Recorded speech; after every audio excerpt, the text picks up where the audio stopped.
Reading on Workbook E. Day 2. The spies in ties. Last week, Mom called 2 spies to help her. Someone had taken her pies.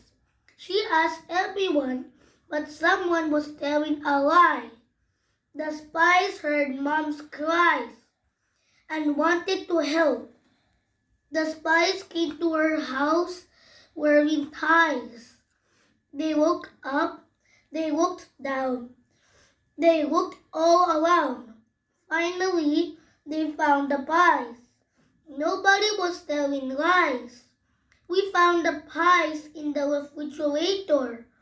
Mom was so glad. She called the spies in ties. Comprehension! Number 1. What is the problem in the story? Someone had taken Mom's pies.